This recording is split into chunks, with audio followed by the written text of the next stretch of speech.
Halo, selamat datang di channel Sains 360. Apakah kalian pernah membayangkan seperti apa jadinya jika satu tombol bisa mengguncang dunia? Hari ini, kita akan menelusuri rahasia terdalam tentang negara-negara yang memiliki senjata nuklir. Siapa saja pemilik kekuatan mengerikan ini dan bagaimana mereka menjaga keseimbangan planet kita? Siap untuk perjalanan membongkar fakta menegangkan tentang kekuatan terkuat yang pernah dibuat manusia? Bayangkan, ada sekumpulan negara di dunia yang memegang kartu as. Bukan kartu biasa, tapi kartu yang mampu menentukan nasib umat manusia dalam sekejap. Inilah realitas senjata nuklir, senjata paling dahsyat yang pernah dibuat manusia. Tapi, siapa saja sebenarnya pemain utama di balik layar senjata nuklir dunia? Mari kita mulai dengan kilas balik. Setelah Perang Dunia II dan bom atom dijatuhkan di Hiroshima dan Nagasaki, dunia pun tersadar.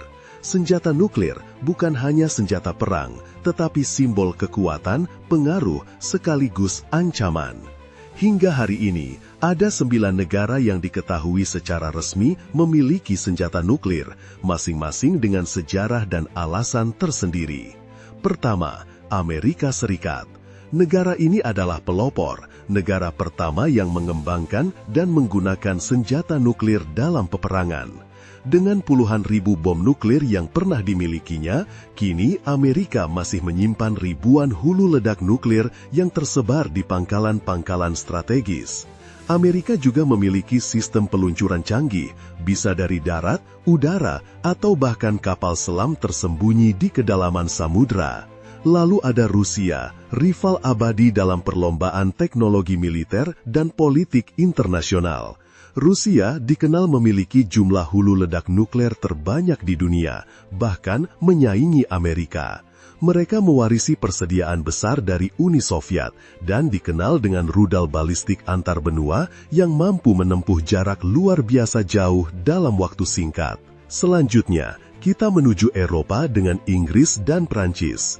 Inggris mengandalkan sistem nuklir berbasis kapal selam, yang konon bahkan Perdana Menteri diberi surat rahasia yang hanya boleh dibuka jika negara mereka dalam keadaan bahaya nuklir, keputusan hidup atau mati dalam satu amplop. Prancis pun punya cerita tersendiri. Mereka membangun kemampuan nuklir sebagai simbol kemerdekaan dari pengaruh blok-blok besar seperti Amerika maupun Rusia. Prancis terkenal dengan program nuklir domestik mereka dan juga strategi deteren berbasis udara dan laut. Dari Eropa, kita terbang ke Asia dengan India dan Pakistan. Hubungan kedua negara ini kerap tegang dan balapan nuklir mereka didorong oleh persaingan panjang sejak kemerdekaan. India mengembangkan teknologi nuklir pertamanya pada tahun 1974, disusul Pakistan pada tahun 1998 yang mempercepat perlombaan senjata yang sangat sensitif di kawasan Asia Selatan. Senjata nuklir mereka tak hanya soal kekuatan, tapi juga soal menjaga keseimbangan dan menahan ancaman antar tetangga. Kemudian ada Cina. Negara ini mungkin tak gencar menunjukkan inventaris nuklirnya, tapi mereka termasuk pemain besar yang sangat diperhitungkan.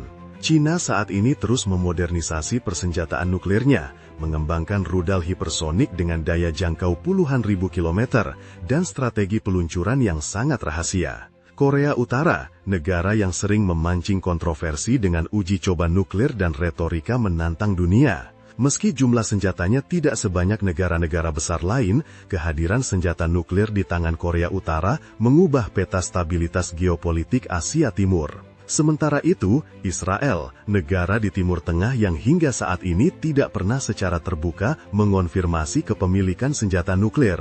Namun, hampir seluruh pakar militer internasional sepakat bahwa Israel memiliki persenjataan nuklir sebagai jaminan terakhir keamanan mereka di kawasan rawan konflik. Mengapa hanya 9 negara? Karena mengembangkan senjata nuklir butuh teknologi sangat canggih, sumber daya besar, dan tentu saja biaya fantastis. Bahkan, pengawasan internasional lewat perjanjian-perjanjian seperti Nuclear Non-Proliferation Treaty (NPT) diberlakukan untuk mencegah penyebaran nuklir ke negara-negara lain. Menariknya, banyak negara yang memilih untuk tidak memiliki senjata nuklir walaupun punya kemampuan teknis, seperti Jerman atau Jepang. Keputusan ini diambil demi menjaga perdamaian dan kestabilan kawasan. Tapi jangan salah, ada pula negara yang dulu pernah memiliki atau berusaha mengembangkan nuklir namun akhirnya menyerah, seperti Afrika Selatan yang secara sukarela menghancurkan seluruh stok nuklirnya setelah berakhirnya rezim apartheid. Senjata nuklir memang unik, digunakan bukan untuk perang, melainkan untuk mencegah perang alias sebagai alat penangkal atau deteren. Dengan prinsip Mutual Assured Destruction atau kehancuran bersama, negara-negara pemilik nuklir sadar bahwa menyerang berarti bunuh diri massal. Inilah mengapa, walaupun menakutkan, senjata nuklir justru menciptakan semacam keseimbangan horor di antara negara besar. Namun, risikonya tetap nyata. Ancaman kecelakaan, peluncuran tak sengaja, atau jatuh ke tangan kelompok yang tidak bertanggung jawab menjadi momok besar. Oleh sebab itu, sistem keamanan, regulasi dan negosiasi tingkat tinggi terus dijalankan agar kekuatan dahsyat ini tetap terkendali. Lalu, bagaimana masa depan senjata nuklir? Para ilmuwan terus mendorong pengurangan persenjataan, mendorong transparansi, dan memperkuat kerjasama antar bangsa demi menghindari bencana global. Ada pula upaya inovasi teknologi agar senjata nuklir semakin aman dan sistem monitoring internasional makin canggih. Nah, setelah mengetahui fakta-fakta negara-negara pemilik senjata nuklir, harus kita akui, dunia kita bagaikan menyeimbangkan telur di atas kawat tipis. Kekuatan nuklir adalah tanggung jawab besar, dan tanggung jawab itu kini ada di tangan segelintir pemegang kuasa. Semoga, dengan pengetahuan ini kita semua makin sadar pentingnya menjaga perdamaian dan menghindari konfrontasi tak perlu. Bagian mana dari kisah negara-negara nuklir ini yang paling mengejutkan kalian? Tulis di komentar dan jangan lupa subscribe untuk Sains Dunia lainnya.